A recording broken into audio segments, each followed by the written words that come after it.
I'm Laura Trotter, and I'm the host of The Revenue Fix.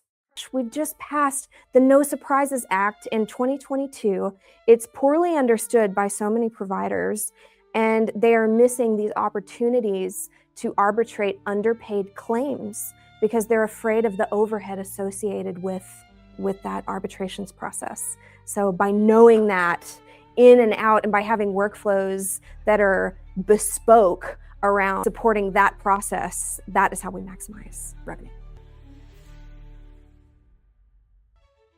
I'm Laura Trotter, and I'm the host of The Revenue Fix. I like out-of-network. I like the challenge of an out-of-network claim. That's why I'm doing what I do. Documentation gaps, because that's going to require a lot more back and forth communication with the provider. I'm going to take the optimistic route, and I'm going to say cooperative.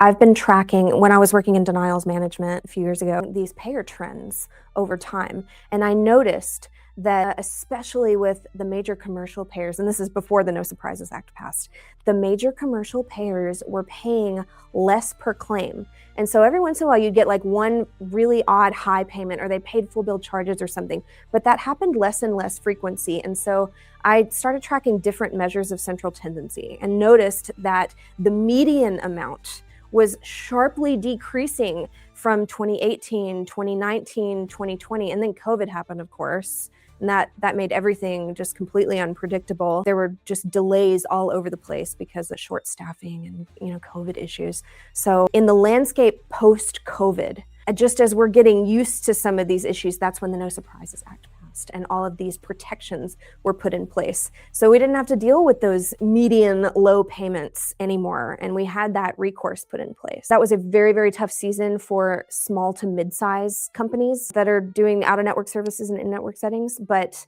in the last couple of years, that stability has picked up incredibly. And by having structures and workflows to support arbitrations, by having clean coding, by knowing what we're doing to try to avoid and counteract some of the denials that we've gotten, we have doubled, tripled, and quadrupled revenue for many of our clients. The No Surprises Act that passed 4 years ago, that was a patient protection protocol that was put in place to keep patients from getting these huge balance bills from out-of-network providers when they went to an in-network facility. And honestly, they can't avoid it. You go into a hospital because you have, an emergency or a surgery or something like that, and you are seen by both in-network providers that work directly for the hospital, but also out-of-network ancillaries. So your anesthesiologist might be out-of-network. Your neuromonitoring provider is probably going to be out-of-network. Your radiology, anything that's done in the in-network hospital setting by an out-of-network provider. Patients used to be just horribly abused by providers in this case, and insurance companies too. So insurance companies would not allow gap exceptions as frequently as they used to, basically agreeing to process an out-of-network claim under a patient's in-network benefits. So this was a huge problem that the No Surprises Act was put in place to codify a solution to.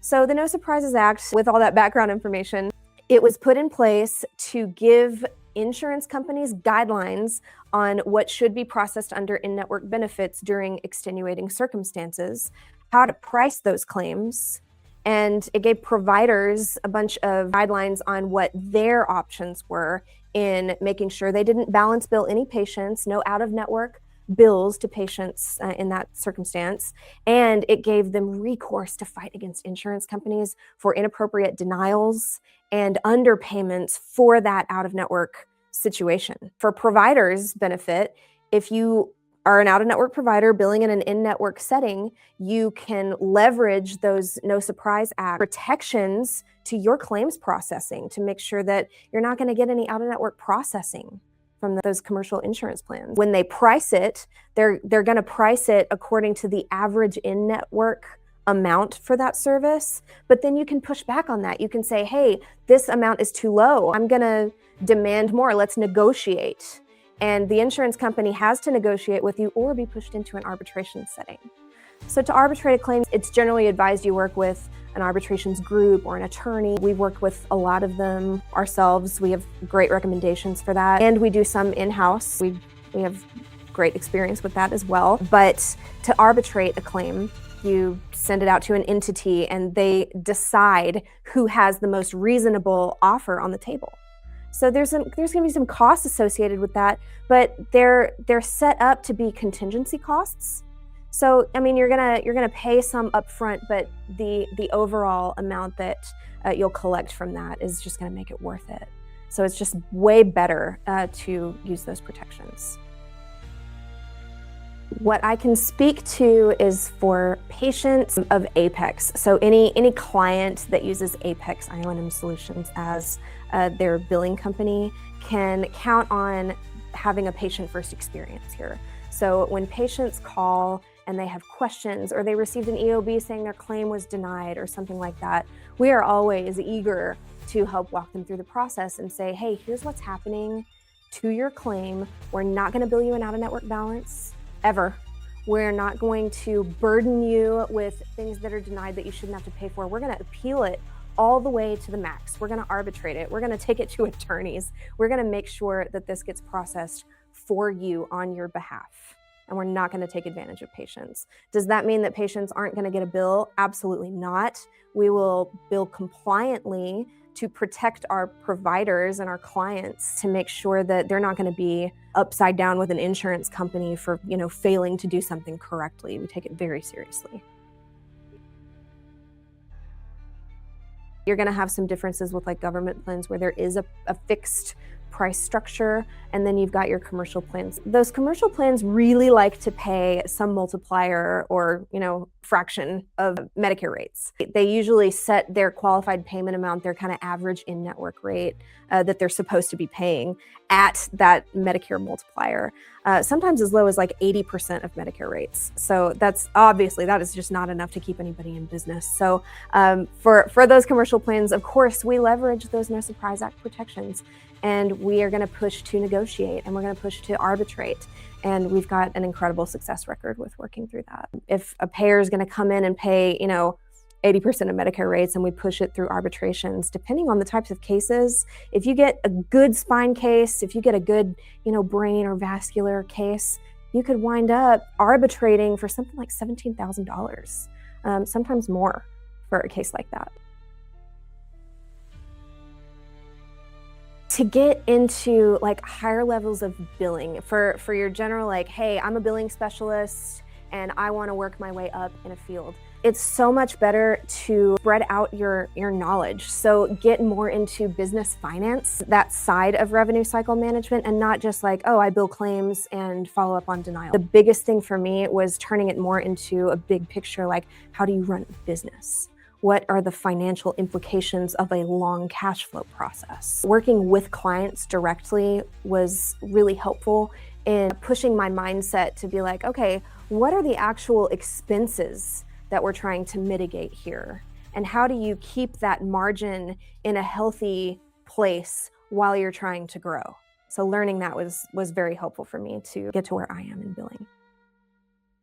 For people that are trying to get into neuromonitoring, or maybe for individual providers that are working with one of the larger firms and they want to strike out on their own, they want to kind of own their own business or do something if they're able to on the side. Subcontracting is a really great way to get the foot in the door while you do credentialing. So you're going to have to develop those relationships with your readers or work with an outsourced reader group. There's a few of them out there that are just really great to work with. And now those reader costs, you have to set your per case rate at a reasonable place to make up for any of your overhead, obviously.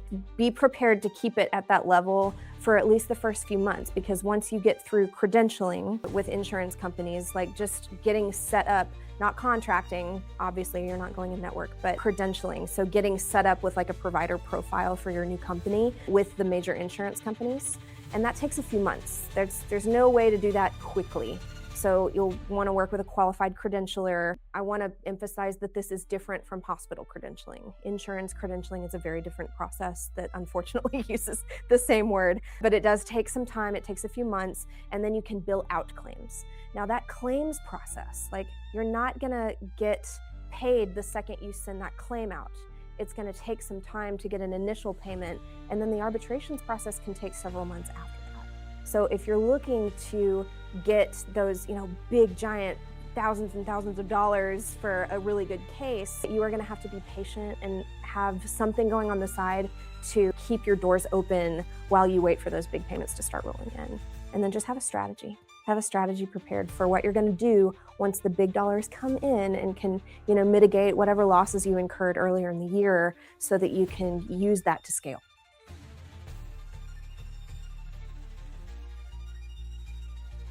Are you a provider that has questions about compliance, about coding? Are you a biller that wants to know more about a particular topic? Please ask your questions here in the comments.